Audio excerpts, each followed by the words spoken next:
हाय चैम्स, कैसे हैं आप सब लोग। आई होप आप सब लोग बढ़िया हैं। So I welcome you all to your go to space of learning chemistry. So हम आज स्टार्ट करने जा रहे हैं हमारा अल्कोहल्स, फिनॉल्स एंड ईथर्स, ये टॉपिक जो आपका ऑर्गेनिक केमिस्ट्री का सेकंड टॉपिक है। आफ्टर हैलोजन डेरिवेटिव्स हम इसके पास जा रहे हैं अब। काफी सारे कॉन्सेप्ट्स, काफी सारे टर्म्स ऐसे भी होंगे जो आपके हैलोजन डेरिवेटिव्स में हम ऑलरेडी कवर कर चुके होंगे। स्टिल हम लोग ट्राई करेंगे कि हम लोग को फिर से एक बार ऊपर से थोड़ा थोड़ा रिवाइज भी करते चले और उसी को हम यहाँ पे रिलेट भी करेंगे। कैसे करना है वो मैं आपको तब बता दूंगी। आज जो हमारा ये पहला लेक्चर है ये होगा आपके अल्कोहल्स, फिनॉल्स एंड ईथर्स का इंट्रोडक्शन। वो कैसे आइडेंटिफाई करना है, वो फंक्शनल ग्रुप्स कैसे दिखाई देते हैं, लाइक स्ट्रक्चरली कैसे उनको आइडेंटिफाई करना है, वो पार्ट। नेक्स्ट उनका क्लासिफिकेशन है। अल्कोहल्स को कितने टाइप से क्लासिफाई किया जाता है, फिनॉल्स को कितने टाइप से क्लासिफाई किया जाता है, या फिर अगर हम बात करें कि आपके ईथर्स में भी आगे टाइप्स है तो वो क्लासिफिकेशन हमें कवर करना है। डन। और उसके बाद लास्ट में हम लोग बस एक थोड़ा सा अल्कोहल्स, फिनॉल्स और ईथर्स, इनके भी जो स्ट्रक्चरल पैरामीटर्स है, जैसे कि हमारा बॉन्ड लेंथ हो गया, बॉन्ड एंगल्स हो गए, उनके बारे में भी हमको कवर करना है। स्टार्ट करते हैं। फिर स्टार्ट करते वक्त हम अल्कोहल से स्टार्ट करेंगे, फिर हम लोग फिनॉल्स भी कवर करेंगे और फिर हम लोग ईथर्स के बारे में भी पढ़ेंगे। पहले एक काम करते हैं, इन तीनों को एक ही साथ हम लोग कंपेयर करके देखते हैं, स्टडी करते हैं। इंट्रोडक्शन वाला पार्ट, क्लासिफिकेशन हम लोग जो है वो तब के तब जैसे होगा वो ग्रुप वाइज क्लासिफाई कर देंगे। अल्कोहल्स, फिनॉल्स और ईथर्स, पहली बात, इन तीनों ग्रुप ऑफ ऑर्गेनिक कंपाउंड्स को एक ही चैप्टर के अंदर एक साथ क्यों डाला है? कुछ ना कुछ सिमिलैरिटी होगी या नहीं? क्या लगता है आपको? ऑब्वियसली कुछ ना कुछ सिमिलैरिटी होनी चाहिए, जिस वजह से इनको एक ही टॉपिक में रखा गया, राइट? सबसे पहले अल्कोहल्स क्या है वो समझते हैं। अल्कोहल्स यानी जब भी आपका कोई भी सैचुरेटेड कार्बन होगा। अब सैचुरेटेड कार्बन दैट मीन्स कि वो कार्बन सारे के सारे चारों बॉन्ड सिंगल बॉन्ड्स फॉर्म कर रहा होगा, तो ऐसे कार्बन को हम क्या मानेंगे? Saturated carbon. और इस सैचुरेटेड कार्बन के ऊपर अगर हम OH ग्रुप लगाते हैं तो तब जाके आपका ये जो स्ट्रक्चर है वो एक अल्कोहल का माना जाता है। ठीक है। क्या होना चाहिए? एक कार्बन होना चाहिए यहाँ पे। आपका ये कार्बन फिलहाल कैसा है बेटा? सैचुरेटेड है। क्या ये आपका सारे सिंगल बॉन्ड्स बना रहा है? डबल बॉन्ड वाले कार्बन पे भी OH ग्रुप हो सकता है, तब भी हम उसे अल्कोहल ही बोलेंगे। उसका टाइप जो है वो हम क्लासिफिकेशन में आगे देखेंगे। आपको मेन सिर्फ क्या समझना है, कार्बन की चेन कोई होनी चाहिए और उसी में से कार्बन के ऊपर OH ग्रुप लगा होना चाहिए, तब हम इसे कहेंगे एक अल्कोहल। अब चलते हैं फिनॉल्स पे। फिनॉल्स में भी जो है कार्बन होता है और कार्बन के ऊपर OH अटैच्ड होता है। क्या होता है फिनॉल्स में भी? सेम बेटा, कार्बन के ऊपर OH। बट फर्क यहाँ पे ये है कि ये जो कार्बन होगा ना बेटा, ये बेंजीन रिंग के 6 कार्बन में से कोई एक कार्बन होना चाहिए। ये ऐसा कुछ होगा। क्या है आपको? क्या ये बेंजीन रिंग जो है वो 6 कार्बन से बनी होती है? 1 2 3 4 5 and 6। Her carbon alternate double single bond है। ये बेंजीन रिंग का स्ट्रक्चर है। उसी में से किसी एक कार्बन पे हमने OH अगर लगा दिया तो अब ये स्ट्रक्चर अल्कोहल नहीं बोलेंगे, अब हम इसे क्या बोल सकते हैं? फिनॉल बोलेंगे। फिनॉल, ये फिन वर्ड आपको फिनाइल रिंग यानी आपकी बेंजीन रिंग से जुड़ा है, रिलेट कर पा रहे हो। फिनॉल्स भी क्या है? आपके एरोमेटिक स्ट्रक्चर्स हैं, उसमें बेंजीन रिंग होगा और बेंजीन के ही किसी एक कार्बन पे OH अटैच्ड होगा। अब चलते हैं ईथर्स की तरफ। ईथर्स क्या है बेटा? ईथर्स यानी आप सिंपली याद रख सकते हो, बीच में ऑक्सीजन होना चाहिए।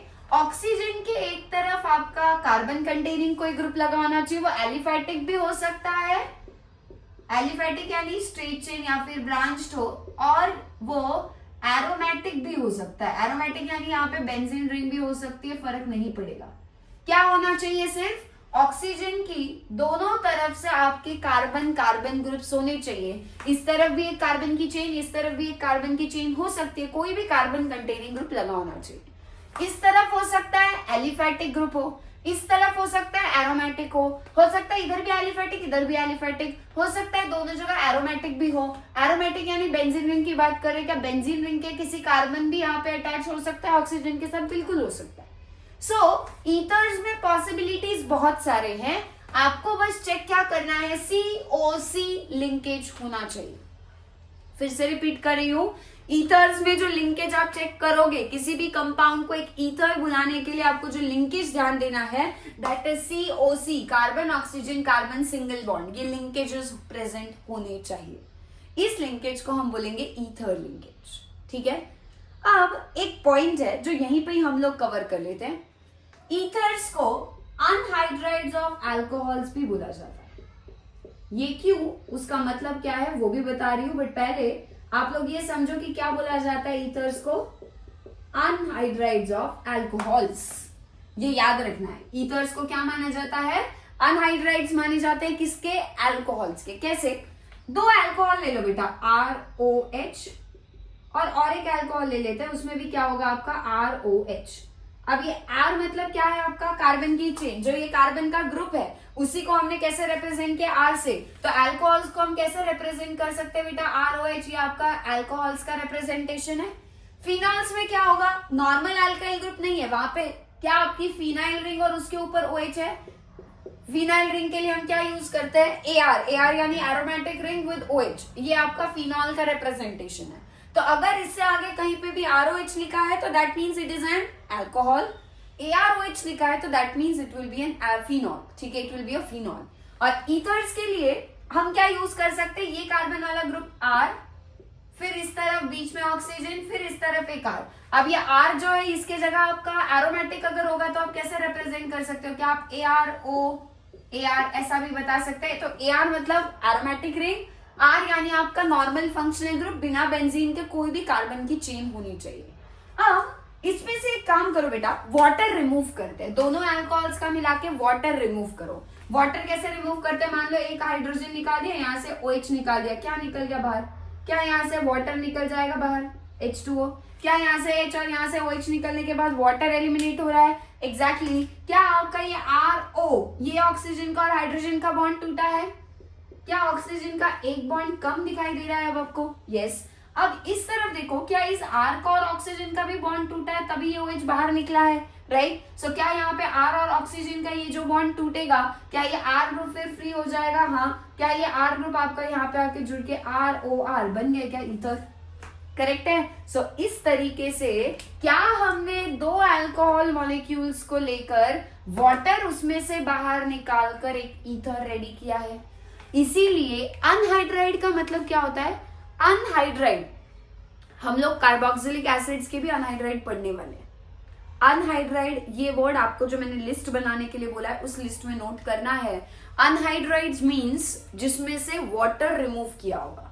सो anhydrides are the species formed after removal of water, आप ऐसा मान सकते हो। सो अल्कोहल्स के अनहाइड्राइड्स मतलब अल्कोहल्स में से वाटर रिमूव करके जो बन रहा है that is your ether, right. So इसीलिए ईथर्स को हमने क्या बुलाया है, अनहाइड्राइड्स ऑफ अल्कोहल्स। वाटर निकाला जाता है, ईथर बनता है। बट ऑब्वियसली बात है, एक अल्कोहल से काफी नहीं है ना, एक अल्कोहल में से वाटर कहां से निकलेगा, आपको एक H एक OH चाहिए तभी वाटर एलिमिनेट होगा। सो आपको दो अल्कोहल के मॉलिक्यूल्स लेने हैं, सेम भी हो सकते हैं, अलग भी हो सकते हैं, जो भी हो आपका यहाँ पे H और OH निकलने के बाद वाटर ईथर बनता है। क्लियर है। अब अल्कोहल्स जो है उनमें कार्बन पे OH होना चाहिए, ये कार्बन आपके नॉर्मल किसी भी कार्बन कंटेनिंग ग्रुप का होना चाहिए। इसमें आपका यहाँ पे बेंजीन रिंग नहीं होगी। क्या यहाँ पे आपका ये जो कार्बन है ये बेंजीन रिंग का कार्बन होगा, एग्जैक्टली। यहाँ पे ईथर्स में COC, ethers is equal to COC, इतना याद रखो, carbon oxygen carbon single bond होने चाहिए। सो ये था हमारा बेसिक क्लासिफिकेशन, इंट्रोडक्शन किसका, अल्कोहल्स क्या है, फिनॉल्स क्या है, ईथर्स क्या है। कोई भी स्ट्रक्चर आपके पास आएगा तो आपको कौन सा स्ट्रक्चर है इनमें से वो आइडेंटिफाई करना आना चाहिए। फटाफट ये नोट करो, फिर हम एक काम करते हैं, फिर हम अल्कोहल्स का क्लासिफिकेशन देख लेते हैं।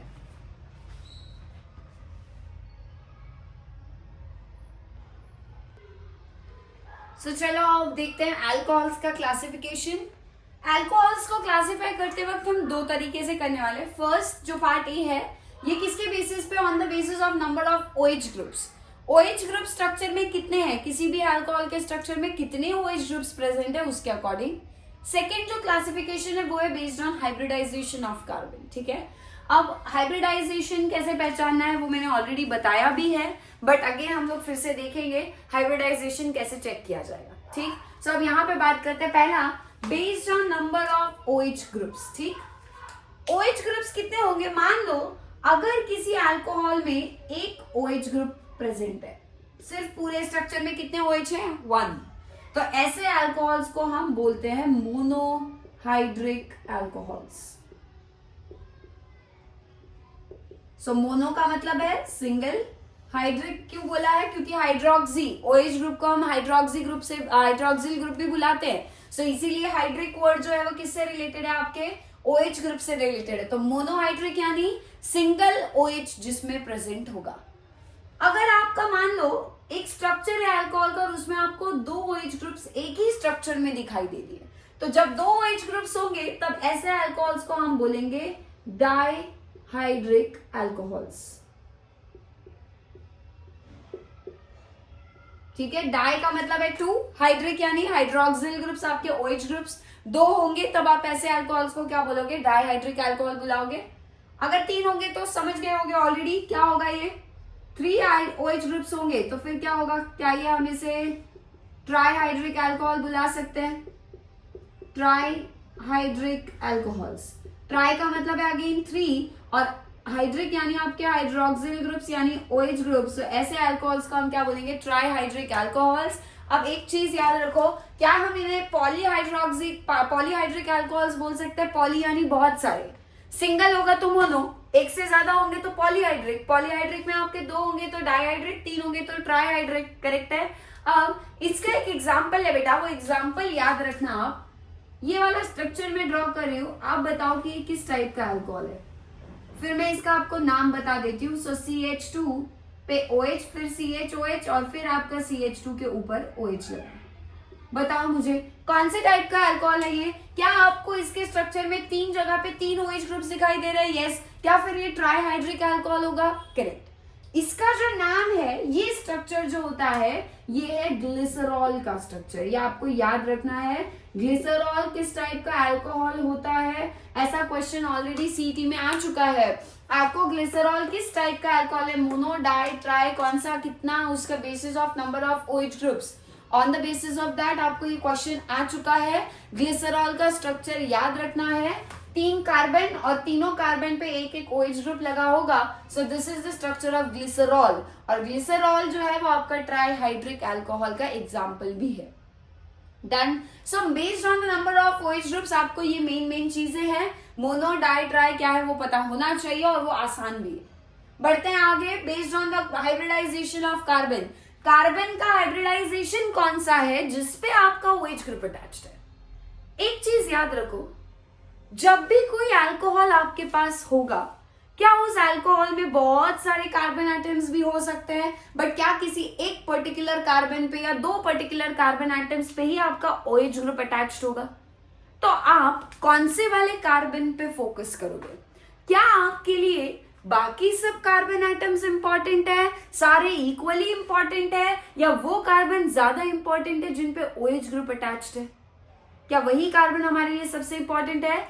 OH क्या है हमारा? Hydroxyl group. ये एक फंक्शनल ग्रुप है। ये फंक्शनल ग्रुप जिस कार्बन पे अटैच्ड होगा वो कार्बन हमारे लिए सबसे ज्यादा इंपॉर्टेंट कार्बन माना जाएगा। तो आपके पास कभी भी अगर किसी भी टाइप का क्वेश्चन आता है रिलेटेड टू क्लासिफिकेशन, तो आपको हमेशा उसी कार्बन पे ध्यान देना है जिस पे OH ग्रुप लगा हुआ होता है, बाकी कार्बन पे आपको ध्यान देना नहीं है। ठीक। सो क्या आपका जो कार्बन है जिसपे आपका OH ग्रुप अटैच्ड है, क्या वो sp3 हाइब्रिडाइज्ड कार्बन हो सकता है? ऑफ कोर्स हो सकता है। sp3 हाइब्रिडाइज्ड कार्बन हम कैसे आइडेंटिफाई करते हैं? क्या वो कार्बन जो सारे के सारे चारों बॉन्ड सिंगल बनाता है, क्या ऐसे कार्बन का हाइब्रिडाइजेशन हम sp3 कहते हैं? बिल्कुल। क्या आपको यहाँ पर ये जो कार्बन है जिसके ऊपर OH ग्रुप जुड़ा है वो कार्बन सारे सिंगल बॉन्ड्स बनाता हुआ दिखाई दे रहा है? तो इस कार्बन का हाइब्रिडाइजेशन क्या आएगा? sp3। और इसीलिए ये जो अल्कोहल है ये कौन से टाइप का अल्कोहल होगा? आपका sp3 हाइब्रिडाइज्ड कार्बन एटम्स के अंडर ये आएगा। ये आपका नॉर्मल अल्कोहल है। क्या ये आपके सारे तीनों बॉन्ड्स उसके सिंगल बॉन्ड्स हैं और यहाँ पे OH ग्रुप लगा है? आगे भी मान लो सारे सिंगल बॉन्ड्स अगर होंगे कार्बन की चेन में, आगे कार्बन की चेन होगी वहां पे भी अगर सारे सिंगल बॉन्ड्स होंगे तो क्या ये आपका नॉर्मल एल्काइल ग्रुप माना जा सकता है? यस, ये आपका normal alkyl group with OH है, ये आपका एक जनरल अल्कोहल का स्ट्रक्चर है। अब इसके अंदर आगे सब टाइप्स है अल्कोहल्स को।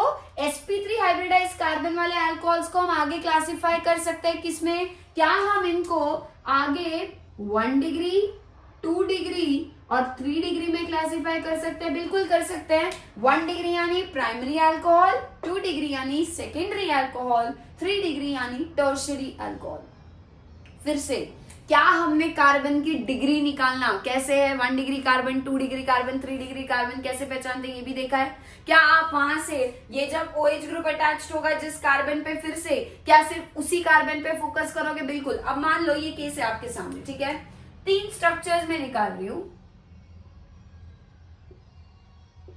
क्या ये एक अल्कोहल है? कार्बन OH का बॉन्ड है, अल्कोहल है। कार्बन बेंजीन वाला नहीं है तो फिनॉल नहीं है, ये अल्कोहल है।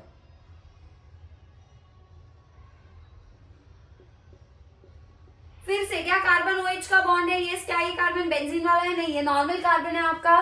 क्या इसके ऊपर OH ग्रुप अटैच्ड है? ये भी एक अल्कोहल है। यस। लास्ट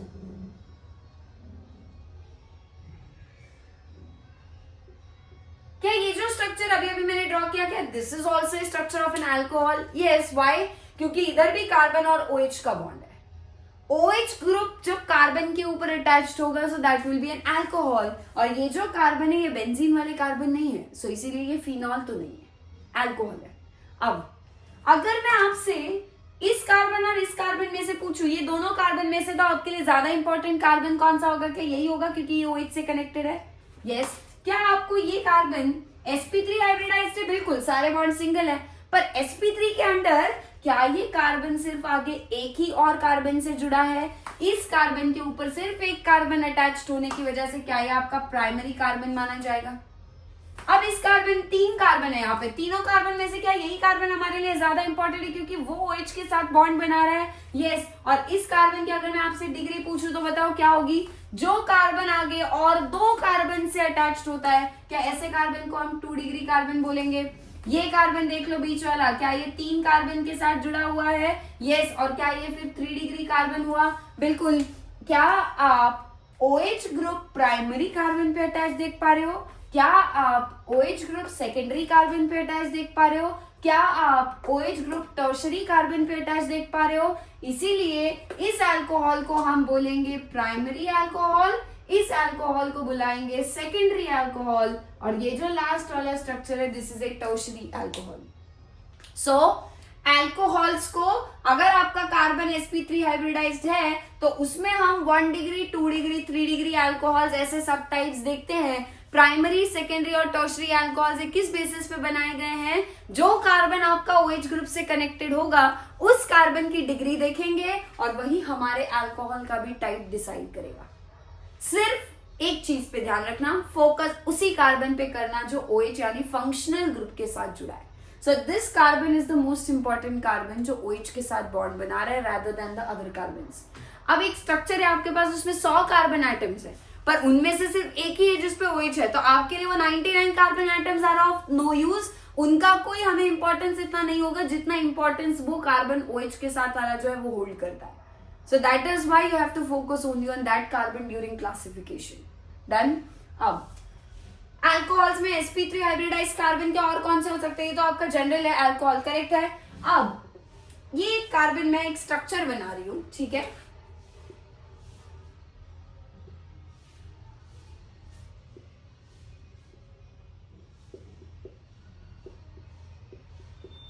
आप इस स्ट्रक्चर को अल्कोहल बुलाओगे या फिनॉल बुलाओगे?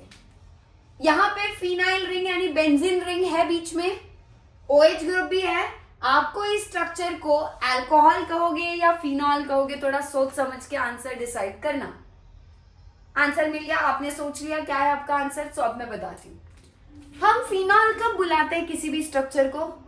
जब बेंजीन रिंग के जो 6 कार्बन है उन्हीं में से किसी एक कार्बन पे OH जब अटैच होता है, यानी क्या वो ऐसा होना चाहिए था, ये है आपकी बेंजीन रिंग, ये बेंजीन रिंग के 6 कार्बन एटम्स और इनमें से किसी पे अगर OH अटैच होता, क्या तब आप उसे फिनॉल कहते हैं? बिल्कुल। अब आपका जो OH है क्या वो बेंजीन रिंग के किसी 6 कार्बन पे अटैच्ड है, या बेंजीन के बाहर जो एक कार्बन यहाँ पे जुड़ा है इस पे अटैच्ड है? राइट क्या आपका ये OH ग्रुप बेंजीन के कार्बन पे डायरेक्टली अटैच ना होते हुए बेंजीन रिंग के बाहर अगला कार्बन और उसके ऊपर OH आपको दिखाई दे रहा है? इस कार्बन को हम क्या बोलते हैं? क्या हमने ऐसे कार्बन को बेंजाइलिक कार्बन बुलाया था? क्या बुलाएंगे हम इस कार्बन को? Benzylic carbon. अब आपके बेंजाइलिक कार्बन पे OH है, क्या बेंजीन रिंग के कार्बन पे OH है? नहीं, बेंजीन रिंग के कार्बन पे ऊपर OH होता तो हम उसे फिनॉल कहते, बट अब आप इसको फिनॉल नहीं, अब आप इसको अल्कोहल ही बोलोगे। क्यों? क्योंकि ये फिनॉल नहीं है, इसीलिए ये क्या है, ये भी एक अल्कोहल है। यूजुअली स्ट्रक्चर देखने के बाद, बेंजीन रिंग देखने के बाद हम ये भूल जाते हैं कि OH कहाँ अटैच्ड है, वो भी चेक करना इंपॉर्टेंट है। यहां होगा कहीं पे भी तो फिनॉल, बट इसके बाहर का चाहे 1 कार्बन 2 कार्बन 4 कार्बन कितने भी कार्बन लगाए और उनपे अगर OH होगा तब that will be a simple alcohol, it can not be a phenol. So ये स्ट्रक्चर किसका है? अल्कोहल का। बट क्या हम इसे बेंजाइलिक अल्कोहल बुला सकते हैं? बिल्कुल। क्यों? क्योंकि अब जो आपका अल्कोहल का फंक्शनल ग्रुप OH है वो एक बेंजाइलिक कार्बन पे जुड़ा है, और ऐसे अल्कोहल्स को हम बुलाते हैं बेंजाइलिक अल्कोहल्स। सो ये जो हमारा अल्कोहल है बेटा आपके पास, इसे क्या बोलोगे आप? अब आप इसे फिनॉल नहीं बोलोगे, आप इसे बेंजाइलिक अल्कोहल ही बोलोगे, क्योंकि OH ग्रुप बेंजाइलिक कार्बन के साथ जुड़ा था। What is benzylic carbon? Benzene ring के 6 कार्बन को छोड़ के उनके ऊपर जो डायरेक्टली अगला कार्बन अटैच्ड होता है, चाहे वो यहाँ हो चाहे यहाँ पे और एक कार्बन होता है, यहाँ पे कहीं पे भी, बेंजीन रिंग के 6 कार्बन के अगला जो कार्बन होता है रिंग के बाहर, उस कार्बन को माना जाता है बेंजाइलिक कार्बन। ठीक, डायरेक्टली होना चाहिए। ठीक है, ऐसा नहीं कि इस कार्बन पे आगे एक कार्बन है, उसके आगे एक कार्बन है, सारे बेंजाइलिक होंगे क्या? नहीं, डायरेक्टली जो अटैच्ड होगा पहला कार्बन सिर्फ, उसी को हम बेंजाइलिक कार्बन मानेंगे, और उसके ऊपर OH होगा तो वो आपका अल्कोहल कौन से टाइप का हो जाएगा? Benzylic alcohol. अब आप बेंजाइलिक अल्कोहल को कहां रखोगे? sp3 हाइब्रिडाइज्ड कार्बन है विद OH या sp2 हाइब्रिडाइज्ड कार्बन है विद OH? इस कार्बन को चेक करो, क्या ये कार्बन यहाँ सिंगल बॉन्ड बना रहा है? यस। OH के साथ भी सिंगल बॉन्ड बना रहा है? यस। क्या इसके ऊपर 2 हाइड्रोजन लगे होंगे, वो भी सिंगल सिंगल बॉन्ड होंगे? यस। क्या आपका ये जो कार्बन है बेंजाइलिक कार्बन सारे सिंगल बॉन्ड बना रहा है? बिल्कुल। और सारे सिंगल बॉन्ड कार्बन बना रहा होगा तो उसका हाइब्रिडाइजेशन भी sp3 होगा। सो बेंजाइलिक कार्बन भी कैसा होता है? sp3 hybridised. और इसीलिए क्या बेंजाइलिक अल्कोहल्स को भी हम sp3 हाइब्रिडाइज्ड अल्कोहल्स के अंडर लिख सकते हैं? बिल्कुल। सो बेंजाइलिक अल्कोहल्स ये भी किसका पार्ट है बेटा? कार्बन विद sp3 हाइब्रिडाइज्ड वाले जो अल्कोहल्स है उन्हीं के अंडर बेंजाइलिक अल्कोहल्स भी आते हैं। सो इस तरीके से बेंजाइलिक अल्कोहल भी उन्हीं का पार्ट हो गया। फिनॉल किसका होगा बताओ? क्या फिनॉल में जो OH अटैच्ड है वो बेंजीन के किसी कार्बन पे है डायरेक्टली? यस। बेंजीन रिंग में जो कार्बन एटम्स है वो कैसे बॉन्ड बनाते हैं? क्या यहाँ पे आपका alternate double bond single bond double bond single bond ऐसा होगा? अब आप ध्यान से इस कार्बन पे फोकस करो जो कार्बन OH के साथ जुड़ा हुआ है। क्या ये कार्बन आपको कहीं पर भी सारे सिंगल बॉन्ड्स है या एक डबल बॉन्ड दिख रहा है? क्या ये वाला कार्बन इस तरफ डबल बॉन्ड बना रहा है? ये सिंगल है ये सिंगल है, पर एक डबल बॉन्ड तो बना रहा है ना। तो जब भी कोई कार्बन सारे सिंगल नहीं एक एटलीस्ट डबल बॉन्ड बनाता है तो ये कार्बन हो जाता है sp2 हाइब्रिडाइज्ड। सो फिनॉल्स किसके अंदर आते हैं बेटा?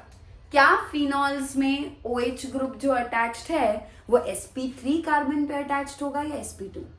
सो बेंजीन रिंग के सारे कार्बन डबल डबल बॉन्ड बना रहे हैं, कम से कम एक, तो सारे के सारे बेंजीन के कार्बन sp2 हाइब्रिडाइज्ड है। तो ये अल्कोहल में जो OH ग्रुप अटैच्ड होगा क्या वो हमेशा इन्हीं में से किसी एक sp2 कार्बन पे होगा? तो यहाँ sp3 होने का चांस है क्या? क्या कभी फिनॉल sp3 हाइब्रिडाइज्ड कार्बन के साथ OH ऐसा हो सकता है? नहीं, क्योंकि बेंजीन के सारे कार्बन sp2 हाइब्रिडाइज्ड है, तो इसीलिए फिनॉल्स या sp3 के अंडर नहीं आएंगे। फिनॉल्स क्या है? ये आपके sp2 हाइब्रिडाइज्ड कार्बन पे ही OH है। बेसिकली ये जो क्लासिफिकेशन हम कर रहे थे किसके लिए था? अल्कोहल के लिए। फिनॉल के लिए था भी नहीं। बट एक चीज बस याद होनी चाहिए, फिनॉल में जो कार्बन OH के साथ बॉन्ड बनाता है दैट इज बेंजीन वाला carbon which is always sp2 hybridized. यहाँ क्या यहाँ ले आते तो भी sp2, सारे जगह पे कहीं भी लगाओ sp2 होगा। क्यों? क्योंकि सारे बॉन्ड्स एक एक डबल बॉन्ड बना रहे हैं, वो हमको क्लियरली दिख रहा है स्ट्रक्चर के अंदर। डन। अब और एक स्ट्रक्चर बनाती हूँ, इसको बताना, इसमें आप अल्कोहल बोलोगे क्या इसको?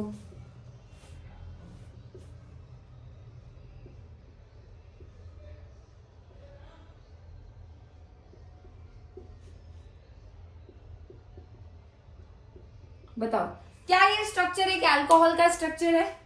बिल्कुल है, अल्कोहल है। और यहाँ पे जो कार्बन है, ये कार्बन कितने बॉन्ड्स बना रहा है बेटा? 1 2 3 4, चारों सिंगल बॉन्ड्स है। यस, तो क्या ये भी कार्बन आपका sp3 हाइब्रिडाइज कार्बन के अंडर ही आएगा?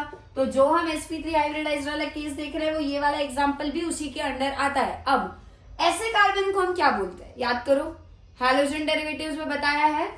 जो कार्बन आपस में डबल बॉन्ड बनाते हैं, इन दोनों कार्बन को हम क्या मानते हैं?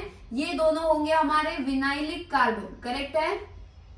बट इससे अगला जो कार्बन होता है, विनाइलिक वाले कार्बन ये दोनों है जो डबल बॉन्ड से जुड़े हैं। पर इनसे अगले जो जो कार्बन होंगे पहले पहले, राइट, इस तरफ जो पहला कार्बन होगा और इधर से भी जो पहला कार्बन अगर होता, तो वो कार्बन क्या होता है हमारा? Allylic carbon. अब आपका जो OH अटैच्ड है, वो OH विनाइलिक कार्बन पे अटैच्ड है या अलाइलिक पे? और ऐसे अल्कोहल्स को हम क्या कहेंगे? इन अल्कोहल्स को हम बोलते हैं अलाइलिक अल्कोहल्स। तो ये जो अल्कोहल आपके सामने है स्ट्रक्चर, ये किसका है? एक अलाइलिक अल्कोहल का स्ट्रक्चर है। और अलाइलिक अल्कोहल्स में जो OH अटैच्ड होता है, वो एक sp3 कार्बन पे अटैच्ड होता है, जो कि हमारा अलाइलिक कार्बन होता है। डन। सो अब एक काम करते हैं, और एक स्ट्रक्चर मैं यहाँ पे ड्रॉ कर रही हूँ। ये आपका कौन से टाइप के अंडर आएगा, बताना मुझे एक बार। कौन से कार्बन पे फोकस करना है आपको? सिर्फ और सिर्फ उसी कार्बन पे फोकस करोगे जिस कार्बन पे OH अटैच्ड है। क्या वो मेरा ये वाला कार्बन है? इस कार्बन को चेक करो, सारे सिंगल बॉन्ड है या एक डबल बॉन्ड है? यहाँ पर है एक डबल बॉन्ड। तो अगर ये कार्बन एक डबल बॉन्ड बना रहा है, मतलब क्या ये आपका sp2 कार्बन है? बिल्कुल है। तो क्या आप इस अल्कोहल को sp3 के अंदर रखोगे? नहीं, ये अल्कोहल किसके अंदर जाएगा? sp2 के अंदर जाएगा, कार्बन विद sp2 हाइब्रिडाइजेशन। ऐसे अल्कोहल को क्या बोलोगे बताओ? क्या ये डबल बॉन्ड वाले दोनों कार्बन को हमने अभी अभी मैंने आपको बताया भी था, इन्हें हम क्या बोलते हैं? Vinylic carbon. जो कार्बन आपस में डबल बॉन्ड बनाते हैं, वो कार्बन हमेशा क्या होता है? Vinylic carbon. क्या आपका OH ग्रुप विनाइलिक कार्बन के ऊपर अटैच दिखाई दे रहा है? यस। और ऐसे अल्कोहल्स को फिर हम क्या मान लेंगे? Vinylic alcohol. तो ये जो स्ट्रक्चर है, किसका है बेटा? एक विनाइलिक अल्कोहल का है।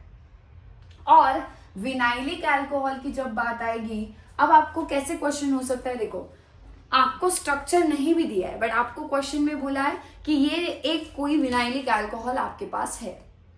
अब जैसे ही आपको उन्होंने विनाइलिक अल्कोहल बोल दिया, तो आपको क्या समझना है कि अल्कोहल वाला जो फंक्शनल ग्रुप OH होगा, वो आपको हमेशा किस पे लगाना होगा? विनाइलिक कार्बन पे ही लगाना है। वो by default vinylic alcohol word आते ही आपको समझना था। सो आप कहां लगाओगे OH? किसी भी विनाइलिक कार्बन पे। आप दिखाते हो, मैंने यहाँ दिखाया, आप यहाँ भी दिखा सकते हो, डजंट मैटर। बट क्या होना चाहिए कंडीशन? सिर्फ डबल बॉन्ड वाले दो में से किसी एक कार्बन पे OH लगा होना चाहिए, that is the condition, right. अब क्या विनाइलिक अल्कोहल्स में कार्बन जो होता है वो sp2 हाइब्रिडाइज्ड होता है या sp3? sp2। क्यों? क्योंकि जिस कार्बन पे OH है वो sp2 हाइब्रिडाइज्ड है, वो डबल बॉन्ड बना रहा है। पर अलाइलिक में क्या था? क्या अलाइलिक में कार्बन डबल बॉन्ड बना रहा था? अलाइलिक वाला नहीं। अलाइलिक कार्बन डबल बॉन्ड खुद नहीं बनाते, उसके पास वाले कार्बन डबल बॉन्ड बनाते हैं। पर वो कैसा होता है? खुद सिंगल बॉन्ड बना रहा होता है, इसीलिए sp3 हाइब्रिडाइज। तो अलाइलिक अल्कोहल्स sp3 के अंदर आ जाएंगे, पर विनाइलिक वालों को हमको किसके अंदर भेजना पड़ेगा? sp2 हाइब्रिडाइज कार्बन एटम्स के अंदर भेजना होगा। मेन कंक्लूजन, ये जो है ये स्ट्रक्चर फिनॉल का नहीं है, ये अल्कोहल का है। ये जो स्ट्रक्चर है ये किसका है? फिनॉल का है, क्योंकि OH डायरेक्टली बेंजीन पे है। यहाँ डायरेक्टली बेंजीन पे नहीं था, यहाँ बाहर वाले कार्बन पे था। अब ऐसे अल्कोहल्स को, ये अल्कोहल है, बट क्या उस अल्कोहल के स्ट्रक्चर में एक तरफ कहीं ना कहीं तो आपको बेंजीन रिंग दिखाई दे रही है ना? फिनॉल नहीं है पर अल्कोहल है। तो ऐसे अल्कोहल्स को हम बुलाते हैं एरोमेटिक अल्कोहल्स।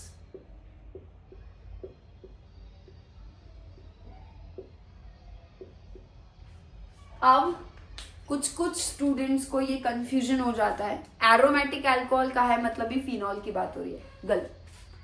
अगर बेंजीन की किसी कार्बन पे OH होगा तब हम वर्ड फिनॉल यूज करेंगे, बट अगर बेंजीन के कार्बन पे OH नहीं होगा, चाहे उसके बाहर कितने भी कार्बन हो, उनके ऊपर भी OH हो तो भी हम उसको अल्कोहल ही कहेंगे। पर क्या आपको एरोमेटिक अल्कोहल्स में OH डायरेक्टली बेंजीन पे अटैच होगा क्या? नहीं। अगर डायरेक्टली बेंजीन पे होता है तो हम फिनॉल वर्ड यूज करते, फिर हम अल्कोहल वर्ड यूज नहीं कर पाते।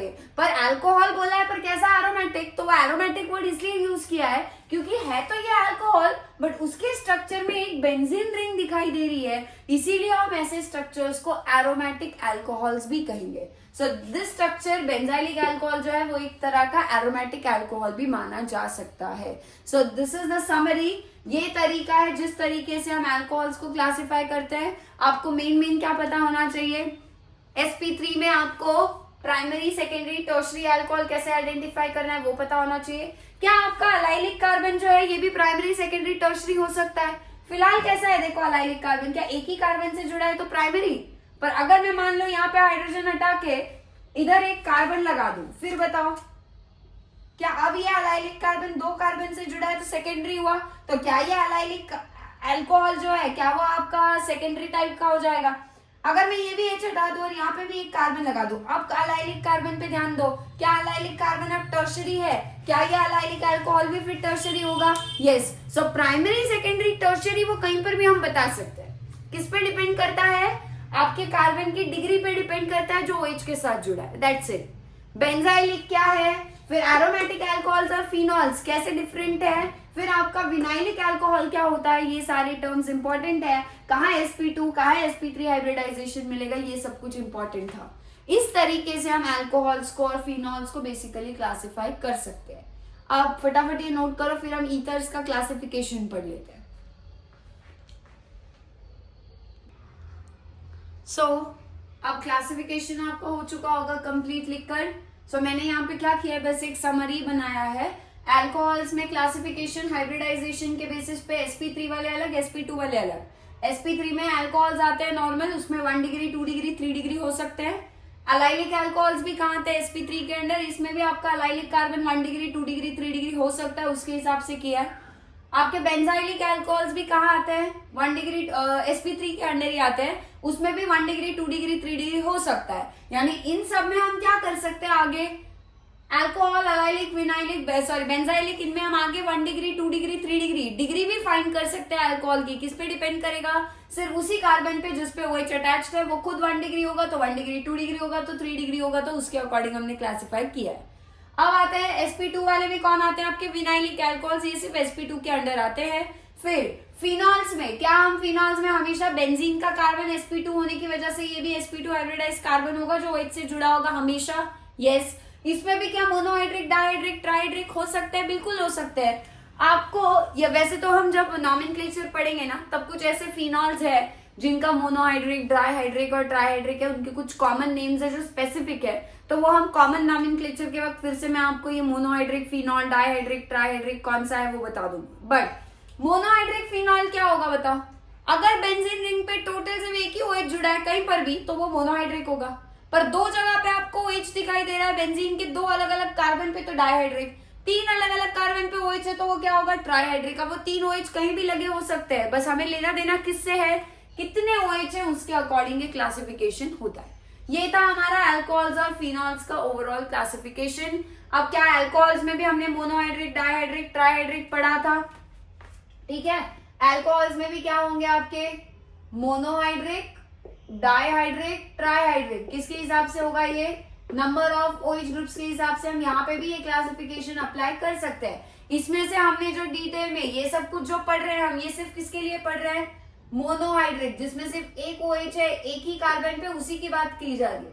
क्योंकि डाइहाइड्रिक में क्या होगा बेटा, या ट्राइहाइड्रिक में दो अलग अलग कार्बन भी हो सकते हैं जिसपे OH है। अब आप दो अलग अलग कार्बन है तो डिग्री एक बता सकते हो क्या, नहीं हो सकता है पहला OH प्राइमरी कार्बन पे जुड़ा है, दूसरा सेकेंडरी पे जुड़ा है, तो डिग्री हम वहां पे स्पेसिफाई नहीं कर सकते, बट हम मोनोहाइड्रिक में कर सकते हैं। तो हमने पहले अल्कोहल्स OH ग्रुप के बेसिस पे ये 3 type, mono, di, tri, mono वालों को हमने आगे ये सब क्लासिफिकेशन किया sp3 या sp2 हाइब्रिडाइजेशन के हिसाब से। फिनॉल्स में हमने मोनो, डाई, ट्राई देखा, फिनॉल्स में हमेशा ही sp2 हाइब्रिडाइजेशन रहने वाला है। अब बढ़ते हैं आगे हम ईथर्स की क्लासिफिकेशन की तरफ। ईथर्स में 2 मेन टाइप्स है आपके। पहले हम बोल सकते हैं सिंपल ईथर्स और दूसरा जो टाइप है ईथर्स का वो होता है मिक्स्ड ईथर्स। क्या है वो समझते हैं। सिंपल ईथर्स को ही सिमेट्रिकल ईथर्स भी कहा गया है, ठीक है। और जो मिक्स्ड ईथर्स है इन्हें अनसिमेट्रिकल ईथर्स भी कहा गया है। कितने टाइप्स के ईथर्स हैं हमारे पास? दो, सिंपल और मिक्स। सिंपल का ही दूसरा नाम सिमेट्रिकल, मिक्स का ही दूसरा नाम अनसिमेट्रिकल। अब मैं एक ईथर ड्रॉ कर रही हूं। पहली बात, ये ईथर है क्या वो भी बता देना। क्या होना चाहिए? COC लिंकेज होना चाहिए। दिखाई दे रहा है क्या? क्या यहाँ पे आपको COC लिंकेज दिखाई दे रहा है? Single bond, yes. क्या ये फिर ईथर है? अब ऑक्सीजन की इस तरफ कौन सा ग्रुप है बेटा? CH3। इस तरफ भी CH3। क्या दोनों तरफ ऑक्सीजन के सेम R ग्रुप्स अटैच्ड है? यस। और ऐसे ईथर्स को हम बोलते हैं क्या? Simple ethers. जिस ईथर में ऑक्सीजन की दोनों तरफ सेम R ग्रुप्स अटैच्ड होंगे, इन ईथर्स का नाम होता है क्या? Simple ether. यानी ये किस टाइप का ईथर है आपका? सिंपल या सिमेट्रिकल? सिमेट्रिकल क्यों? बीच में से दीवार डाल के देखो, दो सेम हिस्से मिल रहे हैं तो सिमेट्रिकल हुआ। अगर यहाँ अलग ग्रुप यहाँ अलग ग्रुप होगा, फॉर एग्जाम्पल देखो, इस तरफ CH3, उस तरफ लगा है आपका CH2 CH3 यानी C2H5। अब बताओ, क्या आपके ऑक्सीजन की तरफ दीवार जब डालोगे यहाँ ऑक्सीजन से, क्या यहाँ और यहाँ सेम हिस्से मिल रहे हैं? नहीं, यहाँ एक कार्बन वाला ग्रुप है, यहाँ दो कार्बन वाला। क्या ऑक्सीजन की दोनों तरफ दो अलग अलग ग्रुप्स लगे हुए दिखाई दे रहे हैं? बिल्कुल। और ऐसे ईथर्स को हम मिक्स्ड या फिर अनसिमेट्रिकल ईथर्स बोलेंगे। तो जब ऑक्सीजन के ऊपर दो अलग अलग R ग्रुप्स लगे हुए होते हैं तो वो ईथर्स हो जाते हैं मिक्स्ड या फिर अनसिमेट्रिकल ईथर्स। इतना इजी क्लासिफिकेशन, ठीक। अब मान लो ऑक्सीजन है यहाँ पे और एक तरफ आपकी बेंजीन रिंग जुड़ी हुई है, एक तरफ आपका CH3 जुड़ा हुआ है। क्या ये एक ईथर है? कैसे? C बेंजीन वाला, COC लिंकेज है मतलब ईथर है। अब सिंपल है या मिक्स्ड है? O के एक तरफ क्या है? CH3, एक तरफ बेंजीन। अलग अलग ग्रुप्स होने की वजह से क्या ये आपका मिक्स्ड ईथर का एग्जाम्पल ही होने वाला है, अनसिमेट्रिकल ईथर का ही एग्जाम्पल है। इस ईथर को याद कर लो। जब ऑक्सीजन के एक तरफ CH3 एक तरफ बेंजीन होता है, इस ईथर का नाम जो है वो हम यूज करते हैं काफी बार, ये है हमारा एनिसोल। इसको कभी कभी देखो स्ट्रक्चर ऐसा भी बना के दिया जाता है, कंफ्यूज मत हो जाना, बात एक ही है। देखो ये और ये सेम है क्या? सेम है। कैसे? O के एक तरफ CH3 दूसरी तरफ बेंजीन। क्या ये भी आपका एनिसोल का ही स्ट्रक्चर है? ऐसे दिखाओ या ऐसे दिखाओ, वो है एक ईथर ही, COC लिंकेज ईथर है। टाइप्स क्लियर है क्या? नोट कर लो फटाफट। फिर हम बस लास्ट पॉइंट जो है स्ट्रक्चर देखेंगे एक बार अल्कोहल्स, फिनॉल्स और ईथर्स का। बॉन्ड एंगल, बॉन्ड लेंथ को थोड़ा सा समझते हैं, फिर हम लोग क्लोज करेंगे। फटाफट लिख लो ये। चलो आओ स्ट्रक्चर्स देखते हैं फंक्शनल ग्रुप्स के। ये हमारा पहला जो है अल्कोहल, यहाँ हम अल्कोहल और फिनॉल को कंपेयर करेंगे। यहाँ पे ईथर्स की बात करें, COC लिंकेज है, ठीक है। पहले इसकी बात कर लेते हैं। जो अल्कोहल बना है कैसे बनता है? क्या कार्बन और ऑक्सीजन का सिंगल बॉन्ड आपको दिखाई दे रहा है? और जब भी आपका कार्बन सिंगल बॉन्ड बनाता है तो मैंने आपको याद रखने के लिए कहा है S for single, S for sigma, S for strong bonds. Sigma bonds होते भी स्ट्रॉन्ग है, और जब जब कार्बन सिंगल बॉन्ड बनाएगा तब वो हमेशा सिग्मा ही होगा, वहां पे पाई बॉन्ड नहीं होगा। क्या ये कार्बन और ऑक्सीजन का सिग्मा बॉन्ड है? क्या ये कार्बन सारे बॉन्ड सिंगल बॉन्ड बना रहा है? तो इस कार्बन का हाइब्रिडाइजेशन क्या बताओगे आप? जब जब कार्बन सभी सिंगल बॉन्ड बनाता है तो क्या कार्बन का हाइब्रिडाइजेशन sp3 होता है? यस। तो ये जो सिग्मा बॉन्ड बना होगा उसमें कार्बन ने अपनी कौन सी ऑर्बिटल यूज की होगी? sp3 हाइब्रिड ऑर्बिटल्स को वो यूज करेगा। किसके साथ बॉन्ड बनाने के लिए? ऑक्सीजन। अब ऑक्सीजन को देखो, ऑक्सीजन कितने बॉन्ड बना रहा है बेटा? दो। एक इधर कार्बन के साथ, एक H के साथ। क्या उसके ऊपर दो लोन पेयर्स भी होते हैं? बिल्कुल होते हैं। याद रखना है, जब जब ऑक्सीजन दो बॉन्ड बना रहा होता है, इस स्टेट में ऑक्सीजन के ऊपर 4 इलेक्ट्रॉन जो है वो नॉन बॉन्डेड बचते हैं, जिस वजह से उस पे एक लोन पेयर, ये दूसरा लोन पेयर, ऐसे दो लोन पेयर्स हमेशा होते। कब? जब ऑक्सीजन दो बॉन्ड बनाएगा। और स्टेबल होने के लिए हमें पता है ऑक्सीजन दो ही बॉन्ड्स बनाएगा। क्या आपको अल्कोहल में भी ऑक्सीजन 2 बॉन्ड्स बना रहा है तो 2 लोन पेयर दिखाई दे रहे हैं। अब ये जो ऑक्सीजन है इसके पास टोटल बॉन्ड्स में कितने इलेक्ट्रॉन्स है बताओ। क्या यहाँ वाले बॉन्ड में 2 और ये वाले 2, क्या ये एक पेयर ये दूसरा पेयर हो गया, यानी कितने बॉन्ड पेयर हो गए बेटा, 2 बॉन्ड पेयर्स हो गए। ऑक्सीजन की बात करें, ठीक है, ऑक्सीजन के पास ये एक बॉन्ड वाला पेयर इलेक्ट्रॉन्स का, ये बॉन्ड वाला एक इलेक्ट्रॉन्स का पेयर, कितने बॉन्ड पेयर हो गए 2।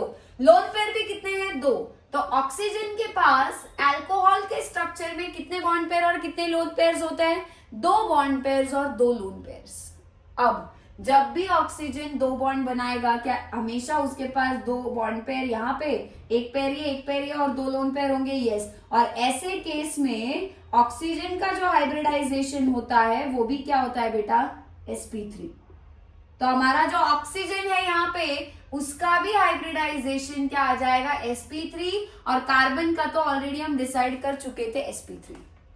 अब जैसे कार्बन और ऑक्सीजन ये सिग्मा बॉन्ड बनाएंगे, ये सिग्मा बॉन्ड बनाने के लिए कार्बन भी अपनी sp3 ऑर्बिटल्स को यूज करेगा और यहां से ऑक्सीजन भी अपनी sp3 हाइब्रिड ऑर्बिटल्स को ही यूज करेगा। क्लियर है। पहले आपको ये समझना था बॉन्ड किस टाइप का है, सिग्मा या पाई सिग्मा, कौन से ऑर्बिटल से बनता है, इसका भी sp3, इसका भी sp3। इसका sp3 कैसे निकला, 2 बॉन्ड पेयर 2 लोन पेयर होने की वजह से टोटल 4 इलेक्ट्रॉन के पेयर्स है। S कितना है 1, P कितने हैं 3, टोटल 4 आ रहा है, इसीलिए हाइब्रिडाइजेशन sp3। अगर मान लो 2 बॉन्ड पेयर 1 लोन पेयर होता तो क्या होता, टोटल 3 आते, 3 पेयर्स यानी आपको 1 S और 2 P, sp2 हो जाता। तो उस तरीके से हम हाइब्रिडाइजेशन देखते हैं, वो हम केमिकल बॉन्डिंग में देख लेंगे। बट अभी के लिए आपको क्या समझना है, आपको सिर्फ ऑक्सीजन का हाइब्रिडाइजेशन अल्कोहल में sp3, कार्बन का भी sp3, जो सिग्मा बॉन्ड बन रहा है उसके लिए भी sp3 को यूज करके बन रहा है। अब क्या आपको 2 इलेक्ट्रॉन के पेयर्स ऐसे ऑक्सीजन पे, अच्छा ज्योमेट्री कौन सी होगी बेटा, टेट्राहेड्रल। जब जब हाइब्रिडाइजेशन sp3 होता है ज्योमेट्री टेट्राहेड्रल ही होती है। तो ये जो दोनों है ये कैसे होंगे, इन द प्लेन। जो 2 लोन पेयर्स है ना बेटा, वो 2 लोन पेयर्स आपस में रिपल्शन करेंगे या नहीं करेंगे। क्या इलेक्ट्रॉन नेगेटिव नेगेटिव चार्ज आपस में रिपल्शन होगा, बिल्कुल होगा। और जैसे ही यहाँ पे देखो, यहाँ दिखाती हूं मैं, ये लोन पेयर है, ठीक है, ऑक्सीजन के ऊपर, आपस में क्या होगा इनका रिपल्शन। तो जैसे ही लोन पेयर्स का देखो यहाँ पे, जैसे ही ऑक्सीजन के लोन पेयर का रिपल्शन होना शुरू होगा, क्या रिपेल होते होते वो ऐसे चले जाएंगे इस तरफ, और जैसे ही ये लोन पेयर इस तरफ ऐसे आएंगे, क्या ये बॉन्ड्स को नीचे धक्का दे देंगे। ये आपके लोन पेयर है बेटा, देखो, और नीचे यहाँ पे 2 बॉन्ड्स लगे, इमेजिन करो। जैसे ही लोन पेयर का रिपल्शन होगा, क्या ये रिपल्शन होते होते यहाँ की तरफ लोन पेयर ऐसे दूर जाएंगे एक दूसरे से। बट जैसे ही ये दूर आएंगे, क्या इन दोनों बॉन्ड्स के ऊपर असर पड़ेगा और वो बॉन्ड्स ऐसे अंदर की तरफ कॉम्प्रेस हो जाएंगे। तो इससे बॉन्ड एंगल क्या होगा बताओ, क्या ये C और H, ये बॉन्ड के बीच में जो एंगल है, क्या वो एंगल ऐसा होना चाहिए था पहले, पर ऑक्सीजन के लोन पेयर्स का रिपल्शन होने की वजह से क्या वो बॉन्ड एंगल ऐसे कम होता जा रहा है। यस, इसीलिए अल्कोहल्स में जो बॉन्ड एंगल है वो आपका टेट्राहीड्रल वाले एंगल के जितना आना चाहिए था उतना ही होगा या उससे कम होगा। और टेट्राहीड्रल में कितना होता है बॉन्ड एंगल, 109 डिग्रीज 28 मिनट्स, ये हम बोलते हैं, करेक्ट है। टेट्राहीड्रल, जब जब ज्योमेट्री टेट्राहीड्रल होती है, बॉन्ड एंगल हमेशा कितना आना चाहिए, 109 डिग्रीज 28 मिनट्स आना चाहिए।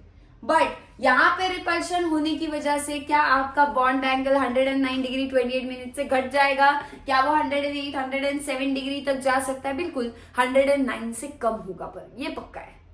क्यों हो रहा है, रीजन भी याद रखना है, इलेक्ट्रॉन्स के रिपल्शन की वजह से हो रहा है। बॉन्ड एंगल टेट्राहीड्रल होना चाहिए था बट उससे कम होगा। डन, ये था अल्कोहल्स के स्ट्रक्चर के बारे में important point. Carbon oxygen single bond है, सिग्मा बॉन्ड है। डन। अब फिनॉल की बात करते हैं। क्या इस कार्बन और ऑक्सीजन की अपनी एक बॉन्ड की लेंथ होगी कुछ ना कुछ, मैंने अल्कोहल की मान ली A। फिनॉल वाला जो कार्बन और ऑक्सीजन का बॉन्ड है क्या उसकी भी कुछ ना कुछ बॉन्ड लेंथ होगी B। अब आप क्या सोचोगे, यहां भी कार्बन ऑक्सीजन ही बॉन्ड बना रहे हैं और यहाँ पे भी कार्बन और ऑक्सीजन ही बॉन्ड बना रहे हैं, तो हम क्या एक्सपेक्ट करेंगे, कार्बन ऑक्सीजन बॉन्ड बनाएंगे, सेम एलिमेंट जब आपस में बॉन्ड बनाते हैं तो बॉन्ड की लेंथ तो सेम आनी चाहिए। क्या अल्कोहल की बॉन्ड लेंथ जो है C और O वाली A, वो और आपके फिनॉल वाली सी और ओ की बॉन्ड लेंथ बराबर होनी चाहिए या नहीं? होनी चाहिए, बट एक्चुअल में अगर देखा जाए तो यहाँ पे बी जो है वो ए से कम होता है। क्यों, वो समझते हैं। क्या ऑक्सीजन के पास 2 लोन पेयर है बेटा? हाँ। जैसे ही लोन पेयर को बेंजीन अटैच्ड मिलेगा, क्या ये लोन पेयर यहां से रेजोनेंस में चले जाएंगे? करेक्ट। क्या जैसे ही रेजोनेंस होगा, मैं यहाँ पे आपको रेजोनेटिंग स्ट्रक्चर ड्रॉ करके दिखा रही हूँ, बेंजीन रिंग जो है उसके साथ किसके लोन पेयर रेजोनेंस में पार्ट ले रहे हैं? ऑक्सीजन के। ऑक्सीजन अपने लोन पेयर यहाँ पे कार्बन को दे रहा है। क्या यहाँ पे कार्बन ऑक्सीजन का डबल बॉन्ड आ जाएगा और इस O के ऊपर H अभी भी है। ऑक्सीजन ने अपने लोन पेयर दे दिए ना कार्बन को, तो इसलिए उसके ऊपर पॉजिटिव चार्ज आएगा, right.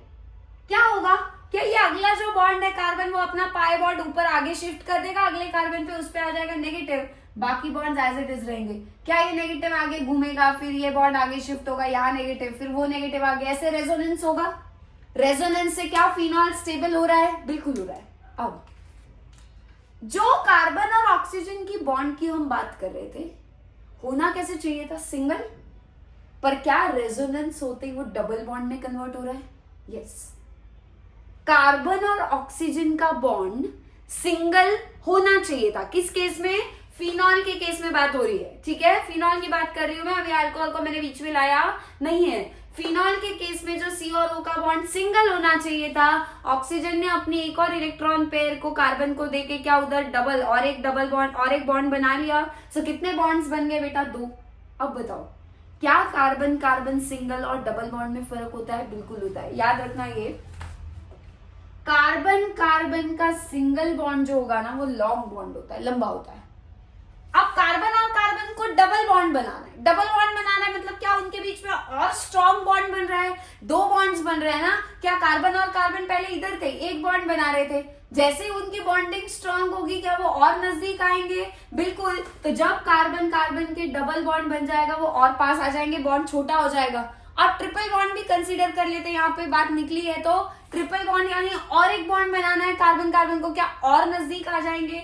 Yes. So carbon carbon triple bond तो और छोटा होगा लेंथ में। तो सबसे ज्यादा लेंथ किसकी है बेटा? एक बॉन्ड की। Carbon carbon single bond, carbon oxygen carbon carbon double bond हुआ तो बॉन्ड लेंथ थोड़ी कम होगी, क्योंकि बॉन्ड बनने से और पास आना पड़ेगा, और बॉन्ड बनाने के लिए और ज्यादा बॉन्ड बनाने और पास आना पड़ेगा। क्या यहाँ पे भी वही होगा? कार्बन ऑक्सीजन सिंगल बॉन्ड था, तब तक ऑक्सीजन जो है वो दूर था, पर ऑक्सीजन को रेजोनेंस में एक तो इलेक्ट्रॉन्स को भेजना है अंदर रिंग में, क्या उसको ऑक्सीजन को और रिंग के पास आना पड़ेगा कार्बन की, तो ये बॉन्ड लेंथ क्या हो जाएगी? कम।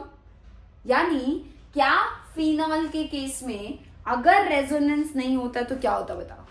क्या फिनॉल का रेजोनेंस अगर नहीं होता, ऑक्सीजन अपने लोन पेयर यहां नहीं दे रहा होता, तो क्या ये भी बॉन्ड हमेशा सिंगल की तरह ही रहता है जैसे अल्कोहल में रहता है? बट क्या यहाँ बेंजीन आने की वजह से ऑक्सीजन लोन पेयर अपने रेजोनेंस में दे रहा है, जिस वजह से यहाँ डबल बॉन्ड देखने के लिए मिल रहा है? क्या इस वजह से ये बॉन्ड लेंथ अब कम होती हुई नहीं दिखाई देगी? बिल्कुल दिखाई देगी।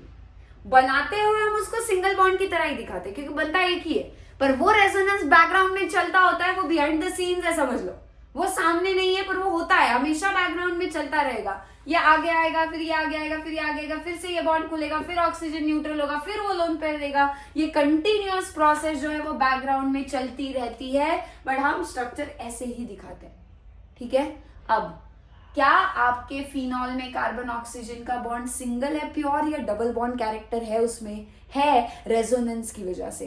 तो क्या मैं यहाँ पे बोल सकती हूँ रेजोनेंस होने की वजह से जो कार्बन ऑक्सीजन सिंगल बॉन्ड होना चाहिए था वो डबल बॉन्ड बन जाता है यहाँ पे, और कार्बन ऑक्सीजन डबल बॉन्ड बनते ही बॉन्ड लेंथ क्या ये वाली कम हो जाएगी, बी। इसीलिए मैंने लिखा था B is less than A. Alcohol में बेंजीन है क्या OH के पास? नहीं, बेंजीन नहीं है, ये नॉर्मल कार्बन है आपका, बेंजीन वाला नहीं है। क्या यहाँ रेजोनेंस का चांस है? नहीं, रेजोनेंस ही नहीं होगा तो ऑक्सीजन लोन पेयर नहीं देगा, क्योंकि बेंजीन नहीं थी। रेजोनेंस नहीं तो लोन पेयर नहीं गए, लोन पेयर नहीं गए, डबल बॉन्ड नहीं आया, डबल बॉन्ड नहीं आया तो वो हमेशा सिंगल बॉन्ड। सिंगल बॉन्ड मतलब क्या आप एक्सपेक्ट करोगे? बॉन्ड लेंथ ऑब्वियसली इस डबल बॉन्ड वाले कैरेक्टर से तो ज्यादा ही होगी। इसीलिए बॉन्ड लेंथ अगर फिनॉल और अल्कोहल में कंपेयर करनी होगी, कौन से बॉन्ड की बात हो रही है? कार्बन और ऑक्सीजन वाले बॉन्ड की बात, और किसी बॉन्ड की हम बात नहीं कर रहे, ठीक है।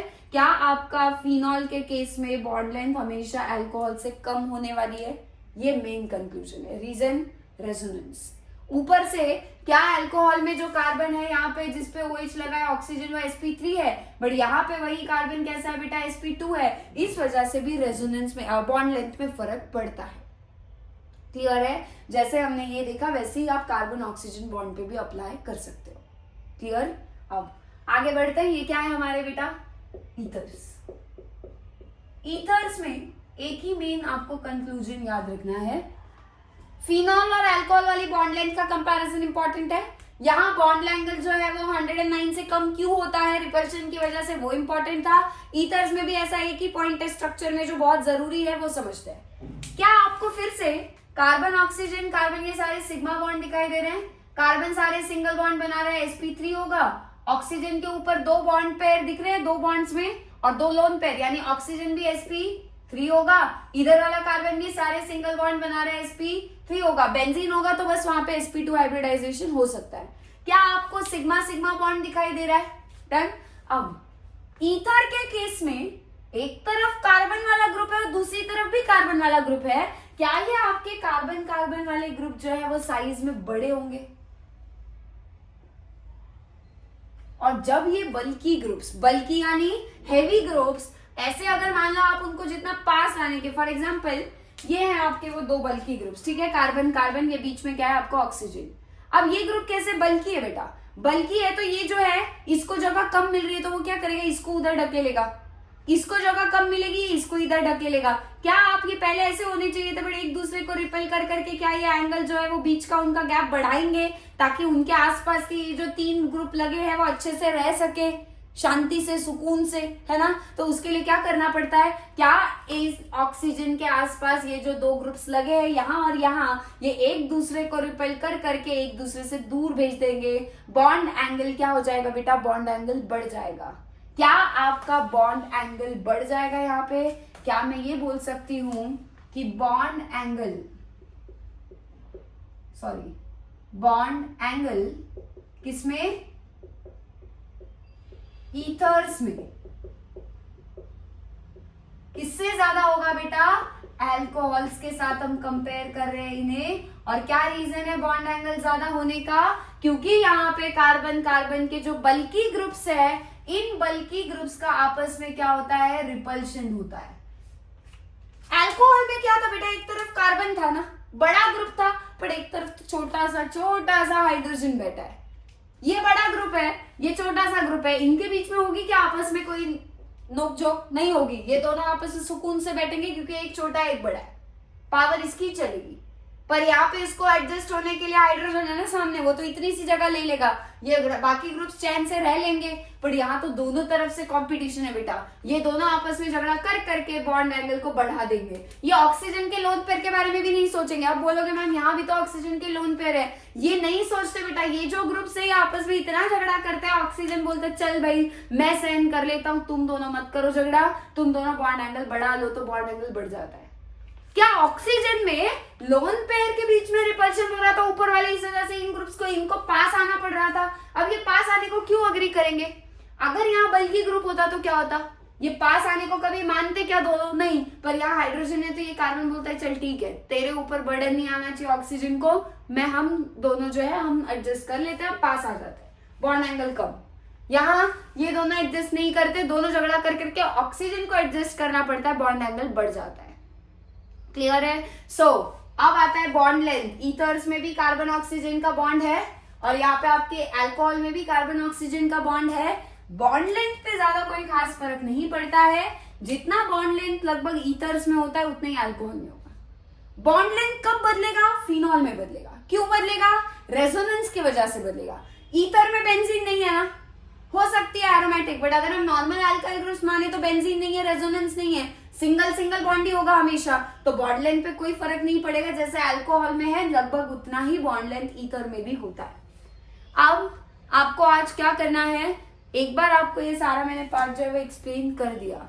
आपका काम है, नोट्स अच्छे से बनाए होंगे आई होप, नोट्स बनाने के बाद अच्छे से एक बार फिर से बैठ के शांति से लेक्चर के बाद रिवाइज करो। फिर आपकी टेक्स्ट बुक निकालो, टेक्स्ट बुक जो भी फॉलो करते हो, NCERT, state board, whatever, book निकालनी है और बुक में से जो हमने पार्ट देखा है वो पूरा अच्छे से रिवाइज करना है। क्लासिफिकेशन में बहुत सारे एग्जाम्पल्स है, वो हर एक एग्जाम्पल को देखो। मोनोहाइड्रिक डायहाइड्रिक के भी एग्जाम्पल्स है, वो एग्जाम्पल्स अच्छे से चेक करो, उस पर भी क्वेश्चंस बनने के चांसेस है, तो उसको इग्नोर कोई नहीं करेगा।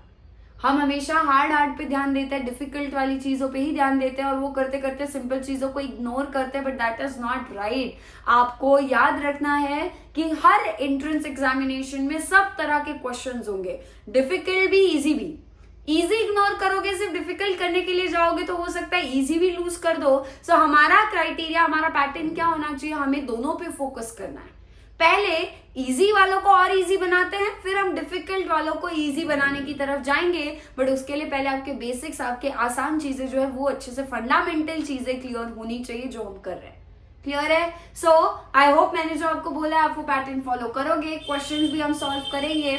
इनफैक्ट जो शॉर्ट सेक्शन है, आप यूट्यूब शॉर्ट्स के सेक्शन में चैनल पे ही बहुत सारे प्रीवियस ईयर क्वेश्चंस भी देखोगे। आगे मैं और भी टॉपिक्स के अपलोड करूंगी। करेंटली हम अमीन्स टॉपिक के ऊपर डिस्कस कर रहे हैं। आप वो पीवाईक्यूज जेई मेंस और आपके नीट के भी होंगे और एमएचटी सीटी के भी होंगे, आप वो पीवाईक्यूज भी कवर किया करो, रोज के रोज पीवाईक्यूज देखा करो।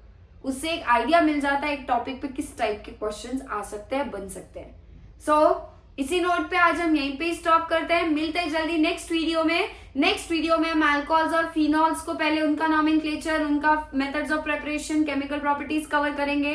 ईथर्स को हम आखिरी में उनका सब कुछ पढ़ेंगे। आज हमने ईथर्स का स्ट्रक्चर और क्लासिफिकेशन तो देख लिया, नॉमेनक्लेचर, मेथड्स ऑफ प्रिपरेशन और केमिकल प्रॉपर्टीज अब एंड में इनका अलग से पढ़ेंगे। इन दोनों का हम एक साथ पढ़ेंगे, अल्कोहल्स और फिनॉल्स। डन? सो अच्छे से पढ़ते रहो, मन लगा के पढ़ाई करते रहो। रिजल्ट का बिल्कुल सोचना नहीं है, आपको सिर्फ अपने ऊपर फोकस करना है, अपनी मेहनत पे फोकस करना है। आज से ज्यादा कल मेहनत होनी चाहिए, रिजल्ट अपने आप आ जाएंगे, बस आप लोग मेहनत करते चलो। सो इसी नोट पे आज हम यहीं पे स्टॉप करते हैं। मिलते हैं जल्दी नेक्स्ट वीडियो में नेक्स्ट टॉपिक के साथ। तब तक के लिए सबको हैप्पी लर्निंग।